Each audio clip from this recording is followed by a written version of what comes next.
quite intense, isn't it? That's quite intense. And you really do get the imagery of the battle scene at the end, the march towards it. Good fun, good fun. So, the next work is based on, it's called Aurora Borealis. We'll talk a little bit more about that in a minute. But as you've witnessed, the point of this concert really was to mix Irish and Scottish music in a Celtic celebration throughout the concert. So I thought now might be a nice opportunity to actually introduce you to some of the band. Because you might think that everyone behind me is Scottish just as clearly as I am Scottish, evidently.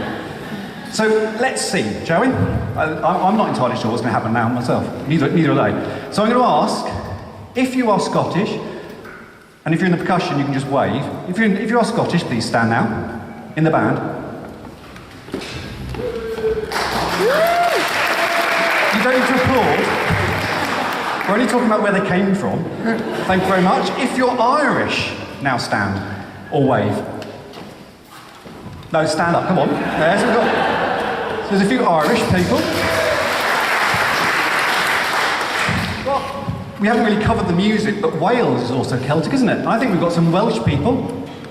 The Welsh persons. And a wave at the back there as well. I actually didn't even know he was Welsh. There you go. I think he might be no, you might be lying. We'll see. And the English, please stand.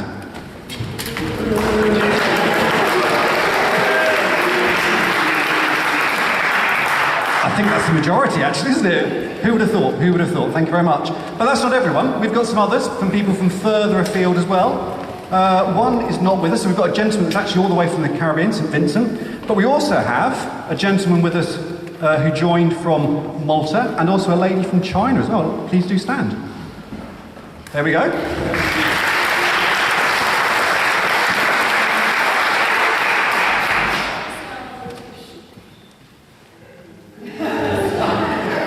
We'll talk about that later. As ever, I'm sure I'm right. So, we come from a broad spectrum of nationalities spread across not only the country, but of course across the globe. So to the next work, and talking of Aurora Borealis, the Northern Lights, we had the spectacular, didn't we, only a few weeks ago, where you could pretty much see it from many places, but normally you only really see it from the very north of Scotland. And so the next work we're going to perform is simply titled Aurora Borealis, and it really does conjure up the imagery of the grandeur and the wonder of that phenomenon. So ladies and gentlemen, we hope you enjoy Aurora Borealis.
Well, you think they deserve a rest after that, wouldn't you?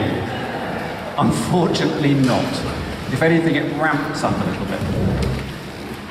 In terms of stopping, well actually, in the beginning of May, the ending of the first week of May, pretty much the whole nation will stop for something really quite important, won't they? Yes? What am I talking about? Anyone that said the coronation, you're wrong. Of course, I'm talking about Eurovision. Now, of course, coronation, yes, and we will be involved. So Band of Regiment of Scotland, we will be part of the procession, marching just behind the household cavalry and leading the Commonwealth contingent through. I understand Royal Marines Band Scotland, part of the procession as well, street lining. So, and bands throughout the defence will be involved. But back to Eurovision. So this year, clearly, it's being hosted in Liverpool on behalf of Ukraine, which I think is quite a lovely thing to happen, actually, considering what's happening in Ukraine at the moment. But just over 30 years ago, it was hosted in Ireland, and something quite magical happened. Did anyone watch it at the time? 1992, I think it was. So the mid-show, halfway through the show, was literally, and I remember watching myself, was jaw-dropping when this Irish dancing show was put on. And that then led to an album, it led to a show, it led to spin-off shows, it led to Lord of the Dance, it led to various other shows, Feet of Flames, etc., etc., etc. And a real resurgence in Irish music and Irish dancing as well. And we're going to perform for you quite an epic version of that music, simply titled The Symphonic Suite from Riverdance, but it is about 15 minutes worth, just over, 5 movements that in some cases roll into each other, and if you find you get to an end of a movement, don't applaud just yet, because you might spoil what's going to happen next. But it's quite a workout for the band. It's something that we've had to really work quite hard on, myself included. And we hope it takes you back to some of that imagery, and also just that wonderful music, and just that wonderful Irish Celtic flavour. Ladies and gentlemen, this is Riverdance.